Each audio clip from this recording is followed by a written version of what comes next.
What role do you think that luck plays in being a successful ball player out there? I don't, probably not a whole lot. Those guys probably make their luck more than anybody else just because they're so good. I think it's more luck. I mean skill, Yeah, I'm sorry. I think it's more skill too. I think they have to practice. You can be lucky every now and Yeah. then, but I think you ultimately need the skill. Luck play a little bit of role in it, but it's a skill that required to be successful.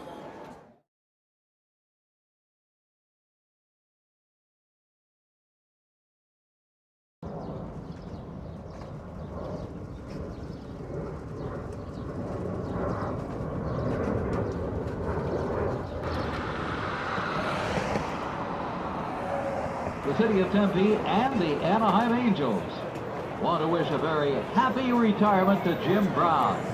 What a way to spend your retirement out here watching Cactus League baseball. When you think about a batter at the plate and all the different things that goes through his mind in less than really 2 seconds to make a judgment. And it's a less than ideal situation when you have potentially 40, 50,000 people cheering 90-mile-an-hour fastball that can come at you. And you're hitting a round object with a round object. It's just not that easy. I mean, the Cooperstown Hall of Fame is full of people who failed 70% of the time. When you think about it, our best in this game failed more than they succeeded.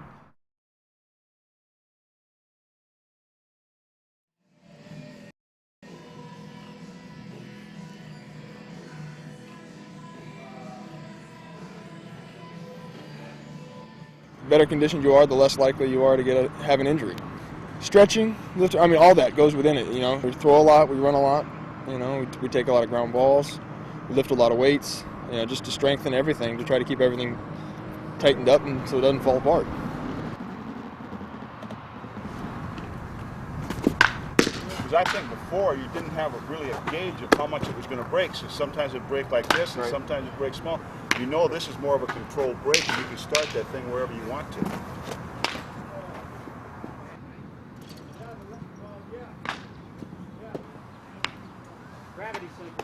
As you throw the ball, like a regular fastball pitcher is going to release it like this, and a curveball pitcher is going to release it like that. Well, with a knuckleball pitcher, it's almost like this. As you push out, the ball has little or no spin at all.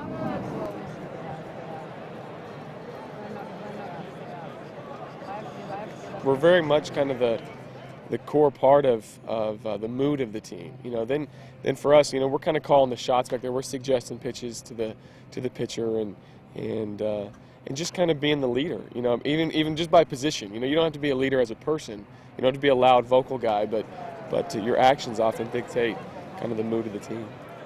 This 6 weeks is very, very important. It's very important to show toughness, preparation, that you're healthy. There's jobs to be won here too.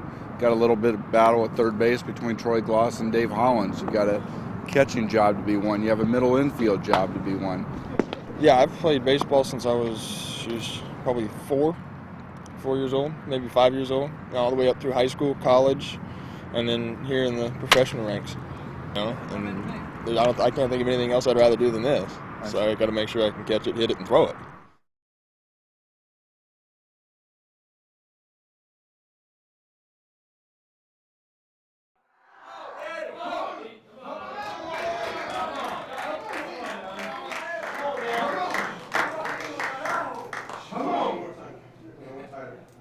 See, my wrist is going or something's going. You gotta give it. You gotta give it your all. Come on.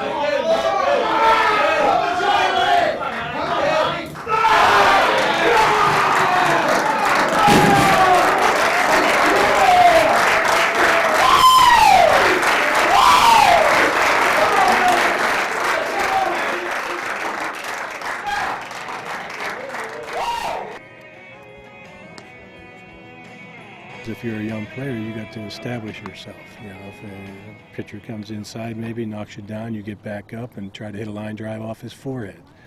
That's what I would tell him. Just hit the ball back through the middle as hard as you can, and dig in, and don't let them intimidate you. Yeah. Good example of that was I knew had a young team in Houston. My first year rebuilding a club over there.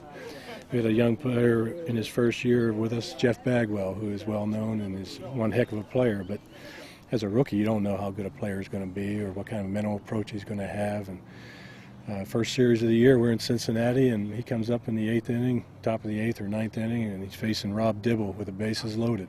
And Dibble back then was the hardest thrower in the National League, had a reputation of being a little wild, and the first pitch he threw, I don't know how Jeff got out of the way of it. It was right at his noggin.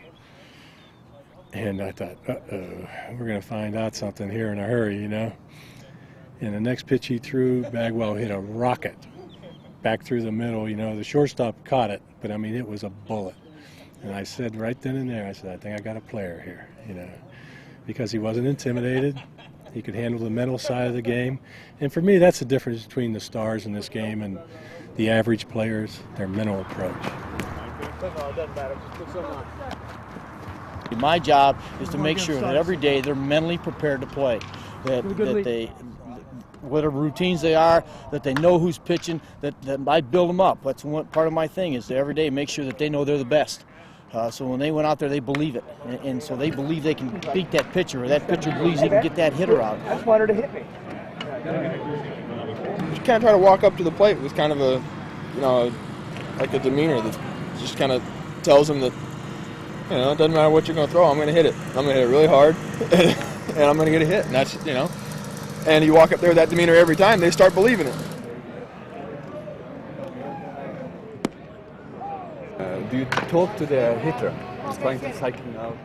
Not really like psych him out. You know, you're just trying to maybe distract him a little bit. You know, when you know the guy, like I know Troy, I'll ask him about UCLA, or I'll ask him about the basketball tournament, or I'll ask him about, you know, how his family's doing. So it makes it a lot easier on me when I know him. How do you think he is as a player? Troy, I think he's awesome. I mean, he's very young and he's very gifted, and I know that he's doing a good job this year to win a job at third base, and I think he's going to do a lot of good things because he's got a great makeup. I just mean like mental approach, obviously physical stamina and physical strength, as well as just a good, solid, like we said, level-headed approach to the game.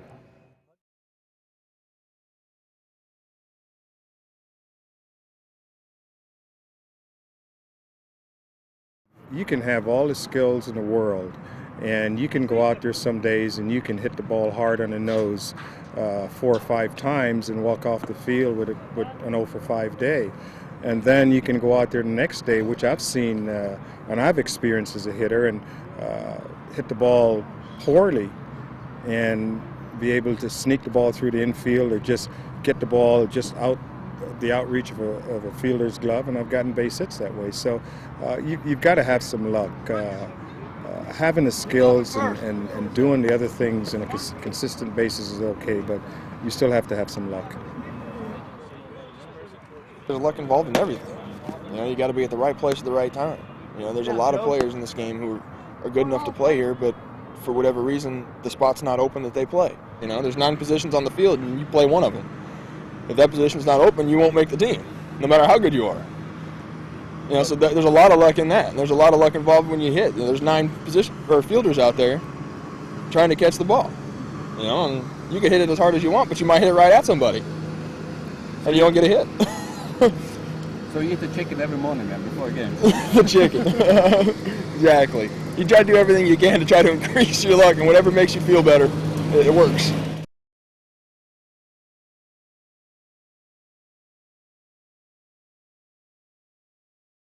I think when you have success, you don't want to do anything differently, because that's superstition. You know, like if you eat chicken for lunch and you go in and you get 4 hits that night, I guarantee you that next day that guy's going to be number 1 at the same restaurant, ordering the same food, and hoping that that's what's going to get him 4 more hits tonight, and thinking that that does have something to do with it, which obviously it doesn't. It has nothing at all to do with it. But baseball players are very superstitious. They don't want to test the fates. You know, they don't want to say, well, I'm going to go have pasta today. The heck with that chicken. I'm going to have pasta. I know I'm going to get my... They're going to say, I'm not going to do anything different. You know, I had a hitting streak in the minor leagues one time, and I wore the same sanitary socks every day. I didn't wash them. And I'm a little embarrassed to say it was like 25 games. And these things were standing up waiting for me to step into them. I mean, they were so raunchy. But, you know, I wasn't going to wash those things until my streak was over. You know, and that was just part of that. You know, you'll see the hitters, the way they'll go to the plate. Some of them will go around the umpire every time. Some of them will go between the umpire and the catcher. Some of them go in front of the catcher. You know, I mean, but they'll do it every time. They'll never one time go this way, another time go this way, another time in a different way. I think it's all based on familiarity. I mean, I think guys want to have, you know, a ritual to do every day that's familiar to them, and they want to. They want to be able to have kind of that comfort zone, you know, that when I step in the box, if I'm facing Roger Clemens or Pedro Martinez or any of the great pitchers, that I put my right foot in first, my left foot in second, and I'm comfortable. I've done this a million times before, and so I won't make the situation bigger than it already is. And then, but what happens if they fail? What happens if they have a bad game? Do they change their routine? Well, no, I mean, that's the biggest thing is how people respond to failure, you know, often dictates how good a player they become, because, you know, if you fail 7 out of 10 times, you're a Hall of Famer, you know, over the course of your career. So that's amazing, because you have to come back from failure a lot more than you have to come back from success. I remember playing with a player years ago that he would smoke a cigar every day. If he got 3 hits one day and he came to the ballpark smoking a cigar, he would smoke that cigar and take it down to the dugout and sit it in the same spot. And he would do this until he doesn't get a hit. So he went through a span of maybe 10 games where he would do it, and then you'll see 10 cigar butts lined up along the ledge as you walk down to the dugout. Dick Stewart was the first baseman with the Pirates when I was a kid. I used to watch the Pirates play all the time, and Dick Stewart, when he'd come to the plate, would always take a little piece of chewing gum out and flip it across the plate. You know, that was superstition. I mean, that was what he did. You know, if he could have never hit, I guess, if he'd have just kept the chewing gum in his mouth and hit. You know. And you watch them the way they dig in. I mean, they'll do the same things when preparing themselves to hit.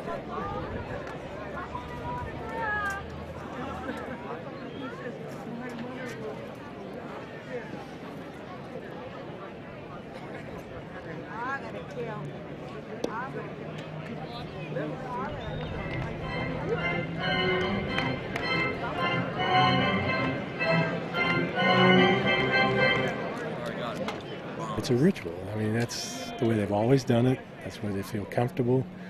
And I think a player performs better when they're relaxed and they got that inner confidence going. If they're uptight, a little nervous about things, they may not perform quite as well. So I think they all try to do something that they've always been comfortable with and have been successful doing.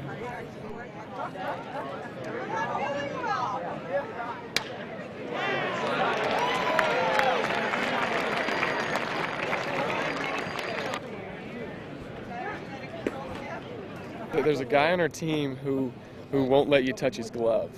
I mean, he'll keep it with him. He'll hold it like a baby. You know, it's so special to him, and he just doesn't want anybody touching it. You know, I don't know, for whatever reason. There's been guys that clean their bats every day. There can't be a mark on their bat, not one mark. If there's a mark on it, then they'll get a new bat, or they'll clean it with some sort of oil to get it off. No, I've seen fights take place on buses because someone's sitting in someone else's seat. You know, somebody new comes to a team. He doesn't know any better, so he sits down in his seat, and the guy, hey, you're in my seat, get out of it. You know, whoa, what's going on here? You know, but superstitions there. You know, guys, that's their seat. You know, they've been there all year, and they're having a good year. They don't want anything different. You know, they don't want to change anything. If you watch some players, they don't want to touch the lines when they come off the field. We have a pitcher by the name of Rick DeLucia that the infielder cannot hand him the ball when he's going out there to pitch. He has to pick the ball up himself. So if an infielder tosses a ball to him, he will not catch it. He will just let it fall, and then he has to pick it up. Like, we come out stretch before the game. You know, I always run 4 sprints.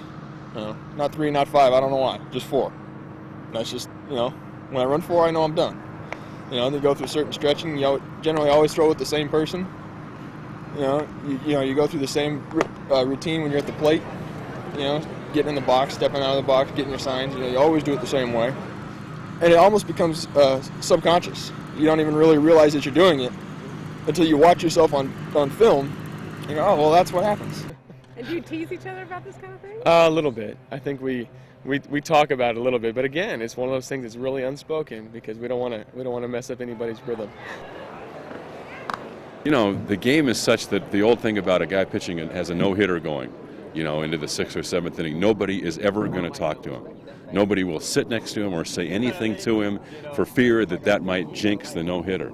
And that's been going on probably for the last 150 years. And I know even as a broadcaster, there was one time when a pitcher had a no-hitter going into like the 7th or 8th inning, and on the air I said that so-and-so has a no-hitter, which you have to do. You're obligated to inform your listeners. And I got an angry letter from someone who blamed me for breaking up the no-hitter because I violated this baseball tradition by saying that so-and-so had a no-hitter going.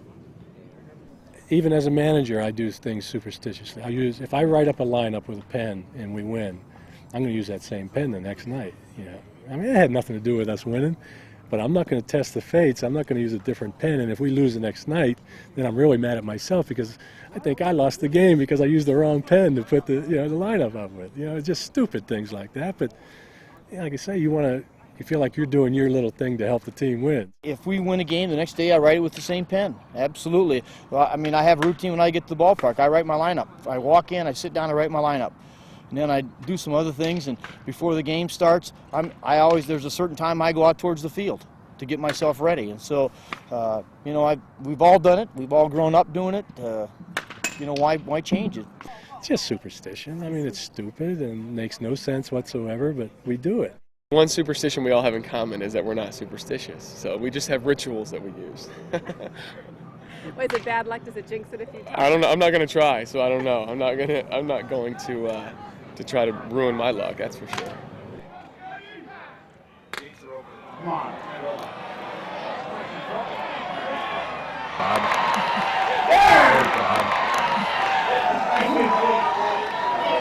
What do you think about the Troy Glass? He's got a bright future, I think. He's got a bright future. But I think that ball caught him in the 9th inning. He didn't catch it. He put his hand down and the ball went right in his glove. That was a rocket. He made a heck of a play. It was a great play, but like I say, I don't think his heart was in it. I know his butt wasn't. But it was a great play, and it saved the game for them. He's got a bright future. If we decide at the end of spring training that he's good enough to be our third baseman, he'll be ready. And if we think we need to send him back for a little bit more seasoning, as they say, we know we've got a bright player in the future ready. So we're not, whatever way we go, we still got a good player in our hands.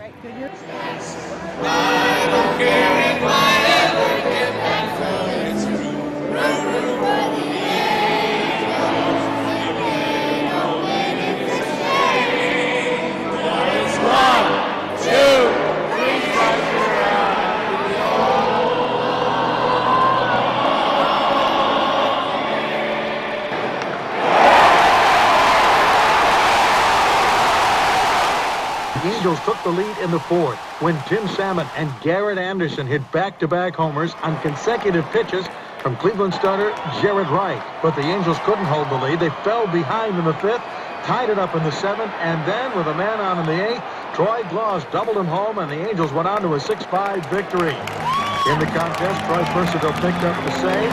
Mike Holtz got the win in relief, but they did have a scare at Anaheim. See, Mo Vaughn jumped down into the dugout and twisted his left hand. It happened early on. He played through 5 innings, went 0 for 2, but he was taken out. He had that ankle X-rayed for precautionary measures, and it was negative. So he's listed as day-to-day, but welcome to the Angels, Mr. Vaughn. Look out for the injury bug. As for the Dodgers, Gary Sheffield slugged a 10th.